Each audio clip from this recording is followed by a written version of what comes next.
Hello दोस्तों, आपका इस सर्वोदय चैनल में स्वागत है। मैं नीतीश कुमार, आपका गाइड। आज हमारा 20 अगस्त है और 20 अगस्त के जो इम्पोर्टेंट न्यूज़ होंगे वो आपके सामने चर्चा करूंगा। और मैं यही गुजारिश करूंगा, ये विनती करता हूं कि जिन्होंने शेयर और सब्सक्राइब नहीं किया वो शेयर और सब्सक्राइब कर दें। जितना हो सके आप शेयर और सब्सक्राइब कीजिए, ताकि जो भी प्रिपरेशन कर रहे हैं उनको उनको जो है सो प्रिपरेशन करने में आसानी मिलेगा और फ़ायदा, बहुत सारा फ़ायदा मिलेगा। चाहिए आपकी पीटी के स्तर पे हो या मेंस का स्तर पे या इंटरव्यू के स्तर पे, बहुत सारा फैक्ट जो है पॉइंट हम लोग यहाँ पे को बताया जाता है और आपको उसको नोट कर सकते हैं चीज़ों को। ठीक है, जब तक नोट नहीं करेंगे चीज़ें जो है सो आसानी, जब मेंस के एग्जाम के समय ये चीज़ पता चलेगा कि वो नोट किया हुआ समय वो कब उपयोग में आएगा। ठीक है, कि बहुत सारे ऐसे पॉइंट होते हैं जो आपको मेंस के स्तर पे भी काम आएगा, बहुत सारे ऐसे पॉइंट जो आपको इंटरव्यू में भी पूछा जा सकता है। चीज़ें बहुत सारी चीज़ें हैं, इसको आपको नोट करने की ज़रूरत है, क्योंकि न्यूज़पेपर तो फिर आते आते हैं और डेली मैं सेंड करते रहता हूँ, वीडियोज़ पे जा रही है चीज़ें। मैं यहाँ पे बताया जाता हूँ कि कौन कौन सा पॉइंट नोट करना है, तो आपको उसको नोट करना है। तभी जो भी आप एग्ज़ाम देंगे आगे, जैसे कि अगर बात करें BPSC PT mains interview, UP PCS IAS, जो भी एग्जाम आप अगर आगामी दे रहे हैं तो उसमें आपको पीटी का स्तर पे, मेंस का स्तर पे और इंटरव्यू का स्तर पे, तीनों के बारे में यहाँ पे चीज़ें बताया जाता है। जो पीटी का स्तर पे क्या पूछा जा सकता है, मेंस के स्तर पे क्या पॉइंट हो सकता है, इंटरव्यू के स्तर पे क्या पूछा जा सकता है, चीज़ें उसको ध्यान में रख के यहाँ पे चीज़ें हम लोग को बताते हैं चीज़ें को। इसके लिए आप लोग से ये गुजारिश है, कृपया वीडियो को शुरू से लास्ट तक जरूर देखें। जितना हो सके उतना आप लोग इसको शेयर और सब्सक्राइब करने का प्रयास करें, ताकि जो भी प्रिपरेशन कर रहे हैं कम से कम वहाँ तक हमारी ये पहुँचे और उनको तैयारी करने में आसानी हो। चलिए, तो हम लोग वीडियो को स्टार्ट करते हैं। आज का सेशन जो हमारा है 20 अगस्त, सबसे पहला जो हमारा टॉपिक है वह है आबकारी नीतियों के बारे में। आबकारी नीति घोटाले में सिसोदिया को के घर सीबीआई छापे, इसके बारे में टॉपिक पे ये है। बात करेंगे मुख्य आरोप क्या है, इसमें मुख्य जो आरोप है क्या है वो हमारा कि क्या कहते हैं, सक्षम प्राधिकार की अनुमति के बगैर आबकारी नीति को बनाया और लागू किया गया। इसका उद्देश्य जो है कि टेंडर प्रक्रिया के बाद लाइसेंस धारकों को अनुचित लाभ पहुंचाना था। और आगे है क्या पॉइंट, और बात करेंगे कि L1 लाइसेंस लेने वाली कई कंपनियों ने रिटेल वेंडर्स को क्रेडिट नोट जारी किया। बही खाते को सही दिखाने के लिए उसमें फर्जी एंट्री कर दी गई। बही खाते में फर्जी एंट्री का मतलब क्या, तो FIR में यह भी कहा गया है कि L1 लाइसेंस लेने वाली कई कंपनियों ने रिटेल वेंडर्स को क्रेडिट नोट जारी किया, इससे हुई आमदनी के ऊपर पहुंचाया गया वही खाते को सही दिखाने के लिए उसमें फर्जी एंट्री कर दी गई।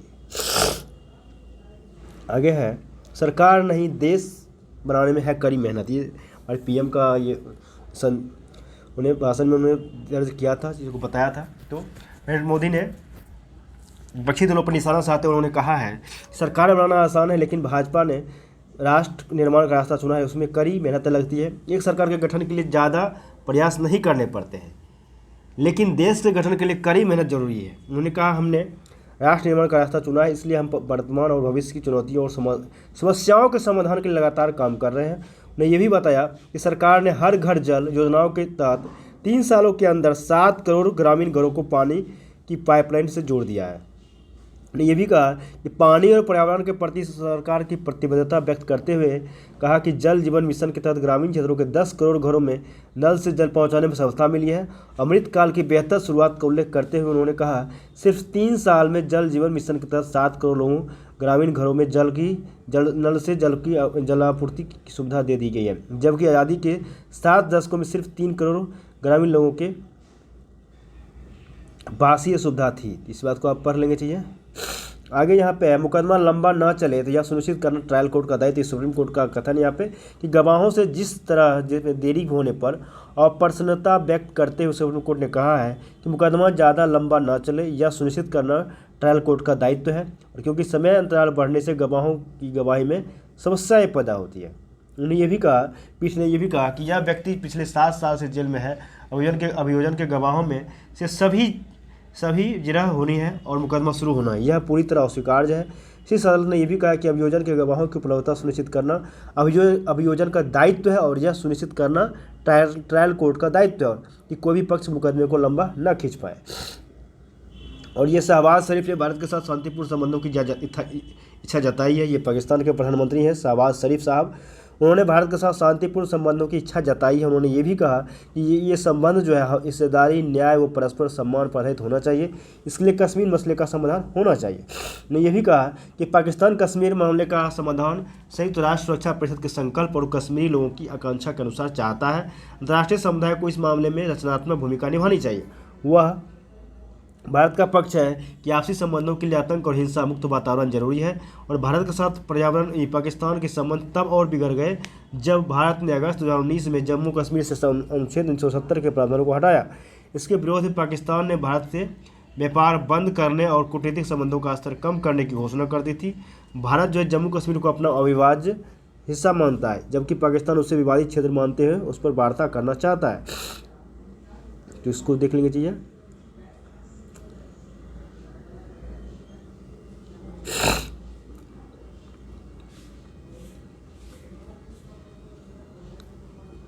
यहाँ पे भी सुप्रीम कोर्ट ने हाईकोर्टों से कहा सज़ा बढ़ाने से पहले अभियुक्तों को नोटिस दें, मतलब सज़ा बढ़ाने से पहले जो है अभियुक्तों को दे नोटिस। सुप्रीम कोर्ट ने ये भी कहा है कि अभियुक्तों की सज़ा बढ़ाने से पहले हाई कोर्टों के लिए नोटिस जारी करना जरूरी है ताकि उन्हें अपने केस में बचाव करने का मौका मिल सके।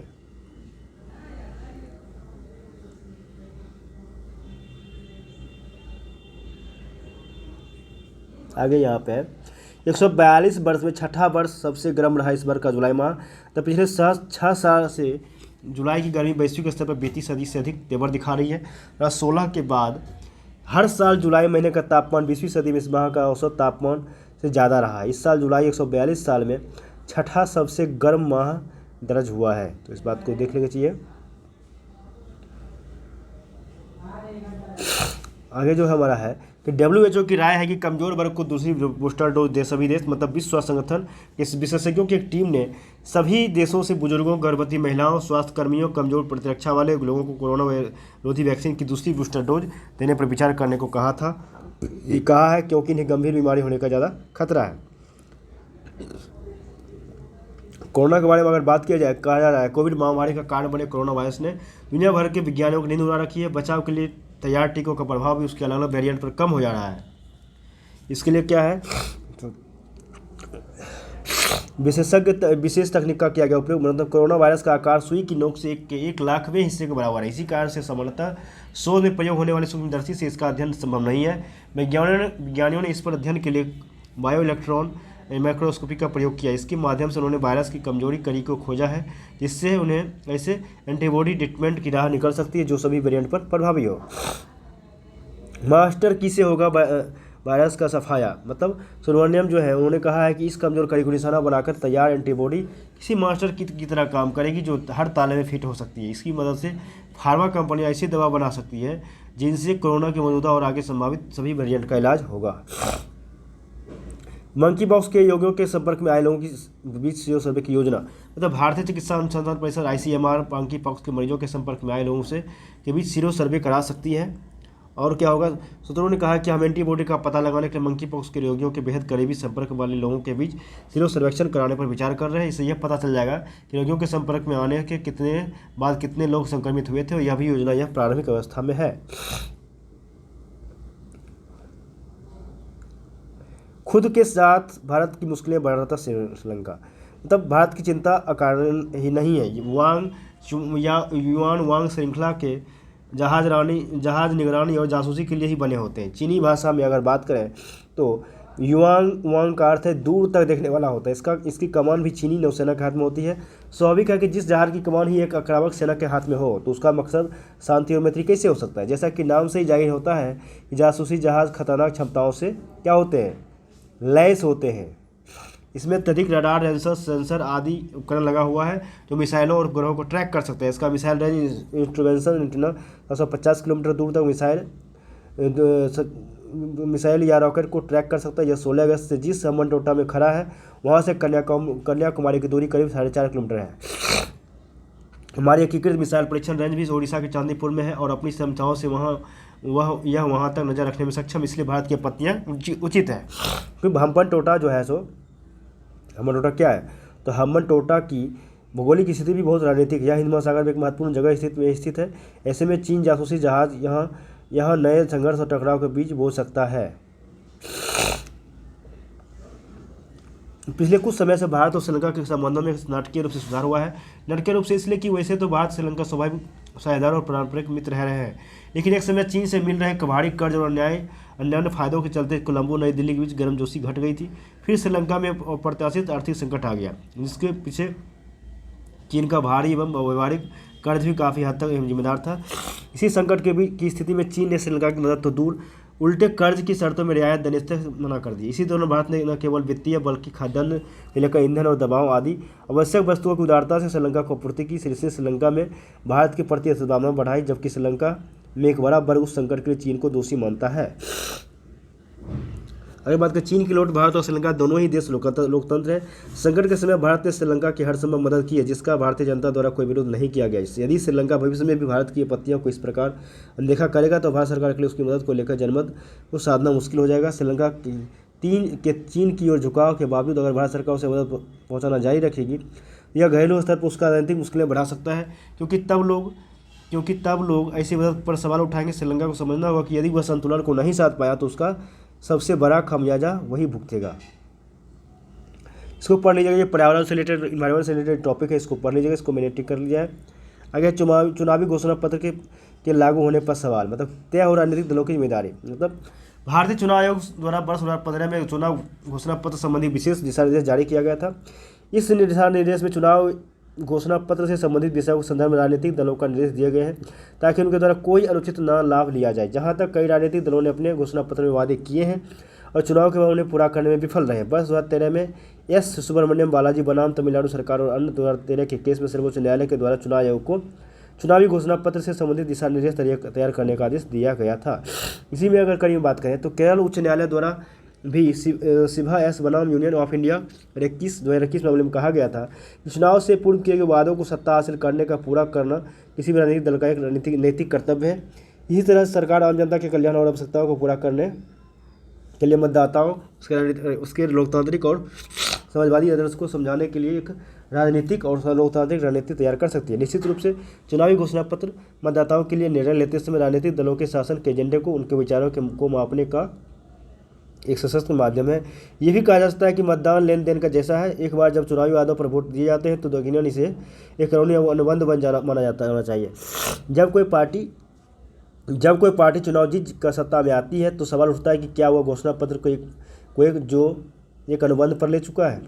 चुनाव आयोग को इस बारे में नए सिरे से विचार करना चाहिए ताकि इसका कुछ ठोस समाधान किया जा सके।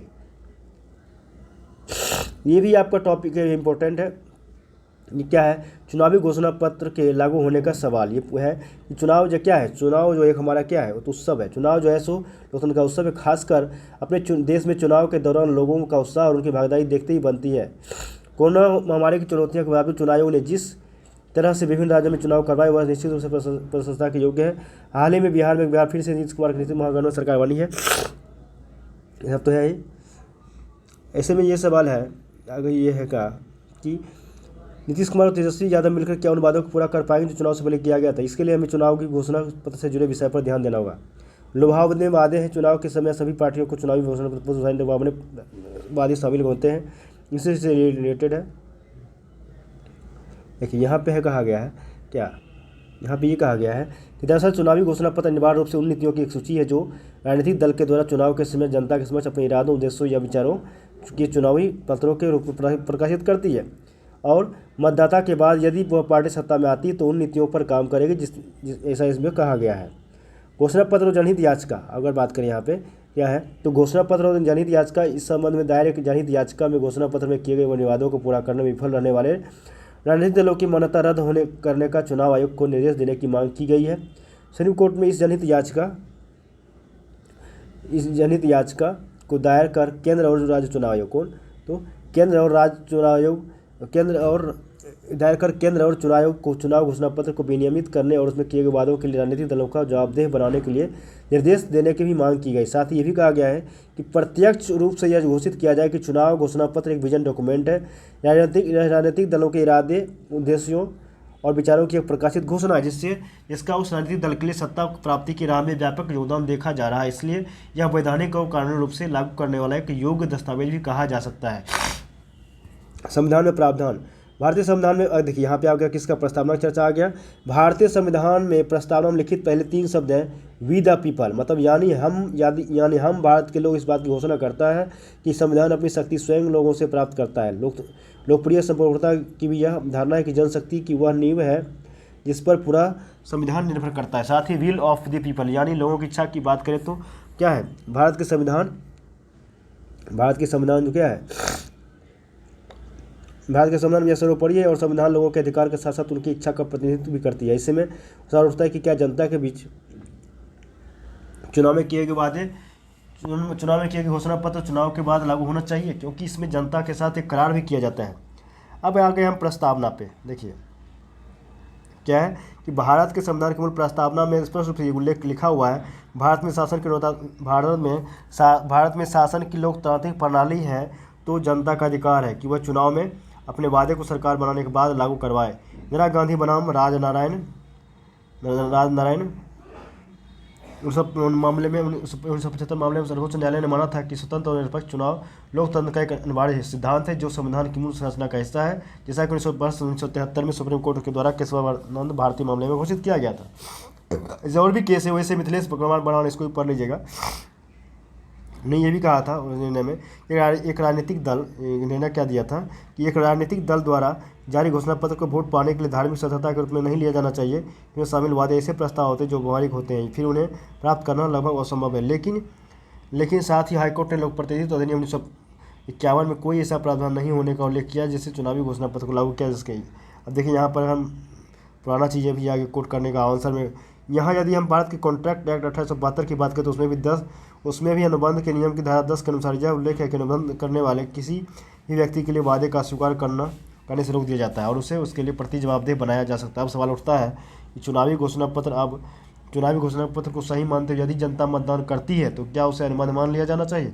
अगर हाँ, तो फिर संबंधित राजनीतिक दल की सरकार बनते ही उसकी जिम्मेदारी और जवाबदेही तय होनी चाहिए, इसका प्रारूप तैयार किया जाना चाहिए। चलिए, बहुत ही अच्छा टॉपिक था। मुफ्त रिबड़ियों वाली बात वही से रिलेटेड है, चुनाव, इसमें बहुत सारी चर्चा कर चुके हम लोग। आगे एक टॉपिक आ गया यहाँ पे हमारा कि भारतीय अर्थव्यवस्था में विदेशी निवेशकों का बढ़ने लगा है भरोसा। मतलब वित्त मंत्रालय की रिपोर्ट के मुताबिक भारतीय अर्थव्यवस्था में विदेशी निवेशकों का भरोसा फिर से बढ़ने लगा है। अगस्त महीने की 12 तारीख तक विदेशी पोर्टफोलियो निवेश FPI की तरफ से 2.9 अरब डॉलर का निवेश किया जा चुका है। रिपोर्ट के मुताबिक चालू वित्त वर्ष 2022-23 की पहली तिमाही में 13.6 अरब डॉलर का प्रत्यक्ष विदेशी निवेश रहा, जबकि पिछले वित्त वर्ष में समान अवधि में 11.6 अरब डॉलर का विदेशी निवेश रहा था। तो इस बात को देख लेंगे चाहिए। अस्वीकार रूप से उच्च स्तर पर बनी हुई महंगाई, तो यह RBI का कहना, शक्तिकांत दास का कहना है शुरुआती संकेत ऐसे है कि मुद्रास्फीति चरम पर हो सकती है, लेकिन भू राजनीतिक तनाव, अस्थिर वैश्विक कम्युनिटी कीमतों और वित्तीय बाजारों से आने वाले प्रतिकूल संकेतों की वजह से अनिश्चितता बनी हुई है। उन्होंने ये भी कहा कि मुद्रास्फीति की स्थिति और आर्थिक गतिविधियों के आधार पर हम परिस्थिति के अनुसार समझदारी के साथ सही कदम उठाएंगे। इन्होंने बहुत अच्छा बात नहीं कहा है। आगे है, हम सरकारी बैंकों के निजीकरण के खिलाफ नहीं। RBI का कहना है कि हम सरकारी बैंक जो है, वो जो प्राइवेटाइजेशन जो बैंक हो रही है, सब कुछ रेल हो रहा है, बैंक हो रहे हैं, उसके बारे में उनका आर्टिकल है कि एक दिन पहले RBI के कुछ शोधार्थियों ने एक रिपोर्ट प्रकाशित किया जिसमें कहा गया था कि बड़े पैमाने पर बैंकों का निजीकरण नहीं किया जाना चाहिए। इस तरह के पीछे तमाम वजहें बताई गई है कि कैसे भारत जैसे देश में सरकार के विभिन्न योजनाओं को लागू करने में बैंकों की महत्वपूर्ण भूमिका रही है। इतना ही नहीं, कोरोना के दौरान इन सरकारी बैंकों ने बहुत अच्छा प्रदर्शन किया है। हालांकि अब जब इस रिपोर्ट को मीडिया ने काफ़ी तवज्जो दी तो शुक्रवार को केंद्रीय बैंक की तरफ से सफाई जारी की गई। RBI ने कहा कि न तो वह निजीकरण के खिलाफ है और न ही वह कोर्ट का उसका आधिकारिक रुख है। हालांकि इस खास बात यह है कि सफाई मुक्त रिपोर्ट की किसी बात को गलत नहीं ठहराया गया है, बल्कि रिपोर्ट के तथ्यों को फिर से सामने रखा गया है। भारत में बैंक निजीकरण को लेकर धीरे धीरे आगे बढ़ना ही बेहतर होगा। ये बहुत ही अच्छा आर्टिकल है, नोट कर सकते हैं इसको चीज़ें, इसके बारे में ये नोट कर सकते हैं इसके बारे में कि हमारी सरकारी निजी बैंक के बारे में चीज़ें उन्होंने RBI का करना था।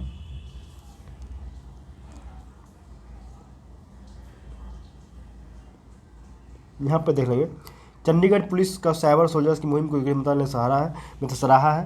केंद्रीय गृह मंत्री ने चंडीगढ़ पुलिस के छात्रों को साइबर सोल्जर्स बनने की सराहना किया है। इस मुहिम की पूरी जानकारी भी चंडीगढ़ प्रशासन से मांगा गया है ताकि अपराध नियंत्रण, साइबर अपराध से निपटने के लिए क्या हुआ, तो इस पूरे प्रोजेक्ट को देश के दूसरे राज्यों से भी साझा कर लागू करवाया जा सके। देश भर में 23 से बढ़ती साइबर अपराध के इससे IIT के जरिए निपटने की तैयारी है।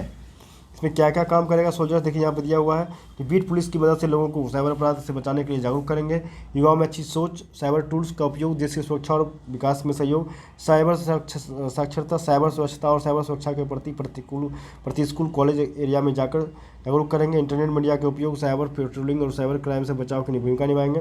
साइबर सोल्जर्स को पुलिस और इंफोसिस की तरफ से सर्टिफिकेट भी मिलेगा। ये सारे बहुत सारे टॉपिक है इसमें, इसको पढ़ लेंगे। मानसून में गंगा के कोख से भरने वाली गैर हिमानी नदियों का प्रभाव क्या है, तो 80% पानी गैर हिमानी नदियों से मिलता है गंगा को, 20% पानी इन नदियों से मिलकर गंगा मिलता है गंगा को। 60% आबादी देवभूमि से निकलने वाली गंगा पर निर्भर है, उत्तराखंड के से बंगाल तक 60% आबादी। जीवनदायिनी कोसी का लगातार घट रहा है, मतलब अल्मोड़ा जिले से निकलने वाली जीवनदायिनी कोसी भी दायरा कुछ दयनीय स्थिति में है। 5 दशक पूर्व तक 22 मुख्य सहायक नदियों को लेते हुए आगे बढ़ने वाली कोसी तो सब 25.6 किलोमीटर लंबी क्षेत्रफल को सिंचती थी, अब यह मात्र 41 किलोमीटर क्षेत्र को सिंचित कर पाई है। गर्मियों में इस नदी का जल प्रवाह 1000 लीटर प्रति सेकंड तक रहता था।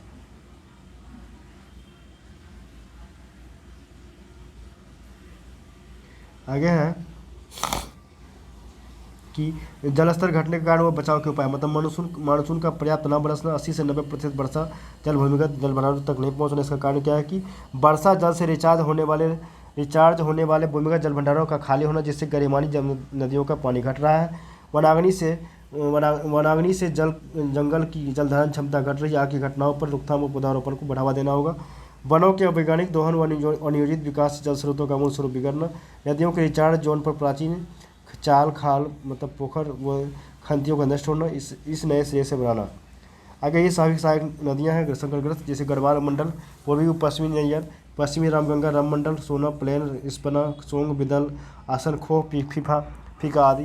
कुमाऊं मंडल की बात करें तो कोसी, सरात, कुंजगढ़, रोमगढ़, उत्तरावाहिनी, सिरपरा, राई, गगा, सवार, पनार, लोबती, गंडक, गरुड़, गंगा, गोमती, दामका, बौर, बागजाला, कल्याणी। तो इसको आप नोट कर लेंगे। चलिए यहाँ तक हम लोग का हो गया चीज़ें, तो यहाँ तक आप कृपया वीडियो को शुरू से लेकर लास्ट तक जरूर देखिए। हम यही उम्मीद रहेगा हमसे, आप लोगों से, सभी से, कि आप कम से कम इस वीडियो को शेयर करें और सब्सक्राइब जरूर करें, क्योंकि जो भी प्रिपरेशन कर रहे हैं, कोई भी एग्जाम का बीपीएससी यूपीएससी जो, उनको जो है तैयारी करने में सुविधा हासिल हो, आसानी हो, और नोट वो बना सकते हैं और वहाँ तक हमारी पहुँच हो। ठीक है, और जिसको कोई भी अगर कुछ पूछना हो, एनी क्वेरीज है, हमारे डिस्क्रिप्शन बॉक्स में मोबाइल नंबर, व्हाट्सएप नंबर रहता है, वहाँ से आप जुड़ सकते हैं। हमारी जल्दी हिस्ट्री ज्योग्राफी की ऑप्शनल की क्लास भी स्टार्ट होने वाली है, मॉर्निंग में रहेगा वो क्लास रहेगा, और अभी भी इवनिंग में आपका LSW की क्लास चल रही है। और आपका इवनिंग में क्या है कि हमारा 67 का रिवीजन बैच भी चल रही है, तो उसमें अगर आप जुड़ना चाहेंगे तो आप उस नंबर के माध्यम से आप जुड़ सकते हैं। काफ़ी बेहद अच्छे से क्लास करवाई जा रही है। ठीक है, चलिए हम लोग फिर कल मिलते हैं। कोशिश है कि कल पहले ही, आज थोड़ा सा लेट हो गया चीज़ें, तो कोशिश है कि कल पहले ही अपलोड हो जाए। ठीक है, तो फिर कल मिलते हैं। चलिए बहुत बहुत धन्यवाद, जय हिंद।